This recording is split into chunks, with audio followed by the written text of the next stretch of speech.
In the world of energy, the Holy Grail is a power source that's inexpensive and clean with no emissions. Many startups in Silicon Valley are working on it, and one of them is Bloom Energy. They want to put a little power plant in a box, literally in your backyard. For nearly a decade, the company had been unusually secretive about its Bloom box. But in February 2010, its inventor, K.R. Sridhar, invited me to take a look inside his much talked about but never before seen creation. What could this power? This could power a U.S. home. Average United States house? Home. Entire house, 24/7, 365. Something that small?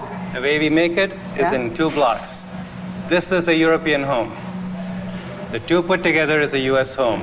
Because we use twice as much energy? Yeah, is that what and this will power 4 Asian homes. So 4 homes in India, your native country. 4 to 6 homes in our country. It sounds awfully dazzling. It is real. It works. He says he knows it works because he originally invented a similar device for NASA. He really is a rocket scientist. This invention working on Mars would have allowed the NASA administrator to pick up a phone and say, Mr. President, we know how to produce oxygen on Mars. So this was going to produce oxygen so people could actually live on Mars? Absolutely.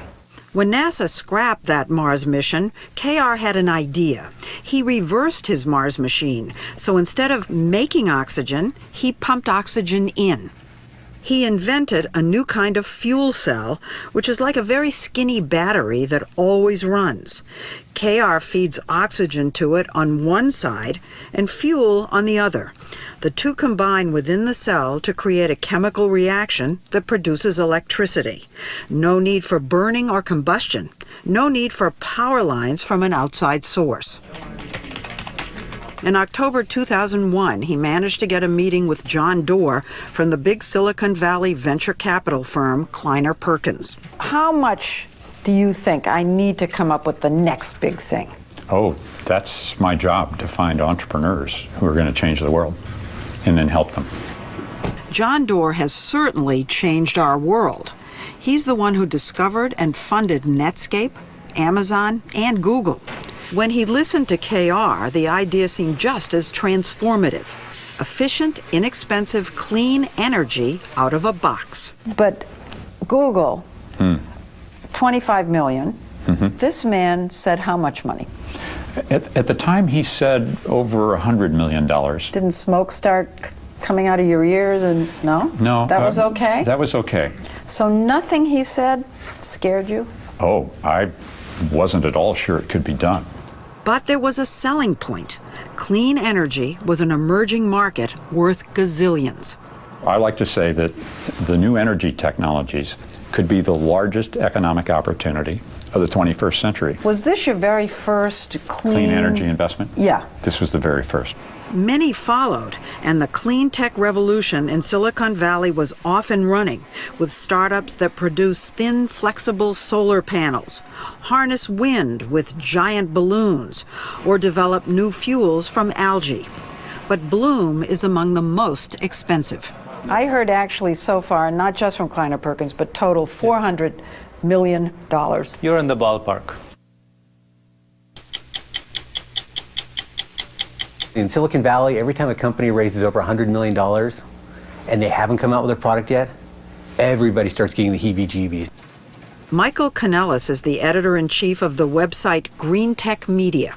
How has Bloom gotten to have such an enormously high profile? Of most of the companies out here, that's the one you hear about.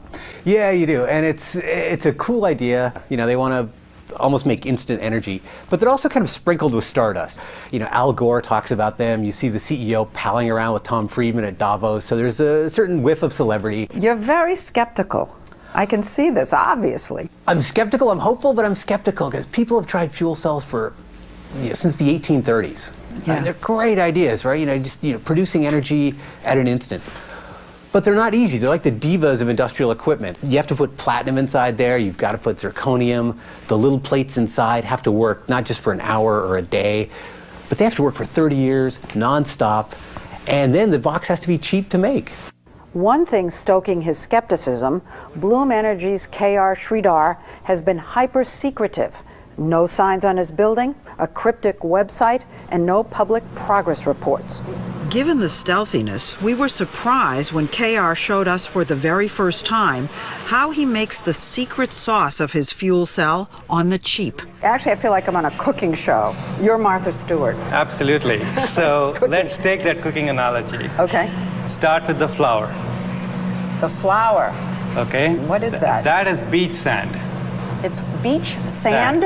Ocean beaches in multiple continents has this material in abundance.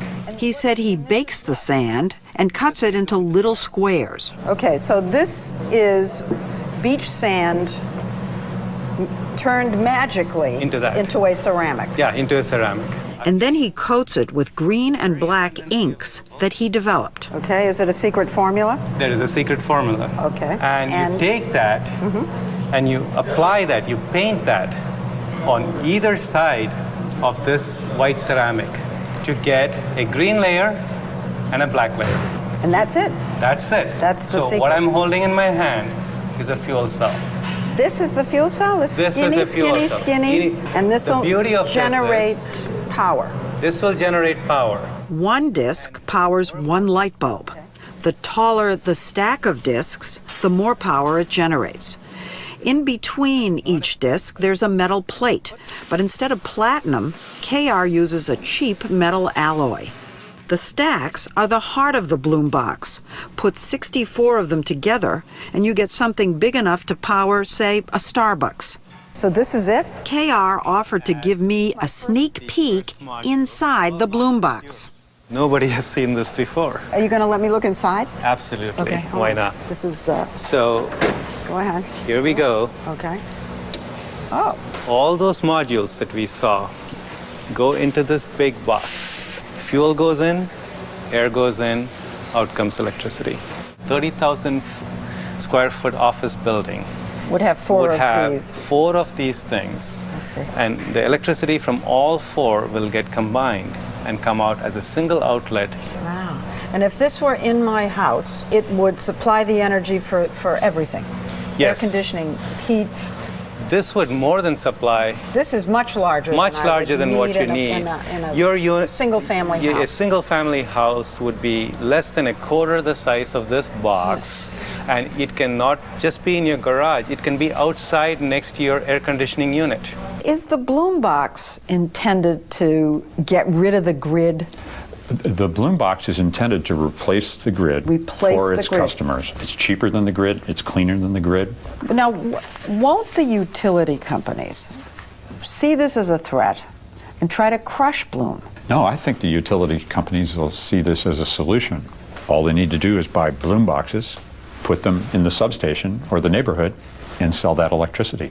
And they'll buy these boxes? They buy nuclear power plants. They buy gas turbines from General Electric. To make power, you still need fuel. Many past fuel cells failed because they needed expensive pure hydrogen. Not this box. Our system can use fossil fuels, like natural gas. Our system can use renewable fuels, like landfill gas, biogas. Solar? We can use solar. You know, it's very difficult for us to come in here and make an evaluation. How are we supposed to know whether what you're saying is true? Why don't we talk to our first customers? He already has customers. 20 large, well-known companies have quietly bought and are testing Bloom boxes in California. Like FedEx.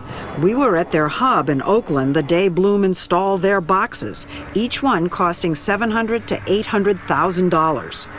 One reason the companies have signed up is that in California, 20% of the cost is subsidized by the state, and there's a 30% federal tax break because it's a green technology. In other words, the price is cut in half. We have FedEx, we have Walmart. Yeah, yes. Walmart? Absolutely. Staples? Staples. So who was the first? Google was the very first Google was the first. Yes. These 4 units have been powering a Google data center for 18 months. They use natural gas, but half as much as would be required for a traditional power plant. KR told us that 3 weeks in at Google, suddenly one of the boxes just stopped. Your heart just drops. Did you panic? For a short while, yes. He fixed that, then there was another incident. The air filters clog up and air is not coming into the system because the highway is kicking dirt. You just flip the system around and the problem is gone. Another company that's bought and is testing the Bloom box so KR can work out the kinks is eBay. Its boxes are on the lawn in the middle of its campus in San Jose. These things fuel almost 15% of the power on this campus. John Donahoe, the CEO of eBay, says its 5 boxes were installed 9 months ago and have already saved the company more than $100,000 in electricity costs. It's been very successful thus far. They've done what they said they would do. eBay's boxes run on biogas made from landfill waste, so they're carbon neutral. Donahoe took us up to the roof to show off the company's more than 3,000 solar panels.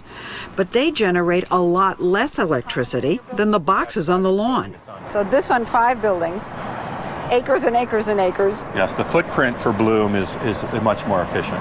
When you average it over 7 days a week, 24 hours a day, the Bloom box puts out 5 times as much power that we can actually use. But not everyone is convinced that even if the technology works, Bloom, that now makes 1 box a day, will ever be able to be as big as its backers say. Going from a few to mass manufacturing is going to be tough. And then making them so people won't run away at the price tag. You know, it needs to be cheaper than solar, it needs to be cheaper than wind. What if he can get the price way down? He claims he can. And if he can, the problem is then GE and Siemens and other conglomerates probably can do the same thing. I mean, they have fuel cell patents. They have research teams that have looked at this. What do you think the chances are that in 10 plus years, you and I will each have a Bloom box in our basements? 20%. But it's going to say GE. Companies that you have bet on, Yes. they haven't all succeeded. Right. I have some famous failures. You have some very famous failures. Yes. This is perhaps the most famous one of all. Dorr is praying that Bloom is not the next Segway. As he and KR get ready for the company's official launch, they're pulling out all the stops, including high-profile endorsements. I have seen the technology at work. Yes, that's former Secretary of State Colin Powell. Is this the answer to our energy problems? I think that's too big a claim to make. I think it is part of the transformation of the energy system. But I think the Bloom boxes will make a significant contribution. To make a contribution in KR's mind, Bloom boxes will power not just our richest companies, but remote villages in Africa and all our houses. In 5 to 10 years, we would like to be in every home. How much do you think it's going to cost the average person to have one, to buy one? A unit should cost less than $3,000. You are an idealist. You know, it's about seeing the world as what it can be and not what it is. I see you seeing a Bloom box in the basement of the White House. Absolutely. I would love that to go on the lawn. So forget the basement. You want the Bloom box in the rose garden. Maybe next to that organic vegetable garden. I would be happy with that. Since our report first aired in February 2010, the company told us they've received over 100 new orders, including ones from PG&E, California's largest power company.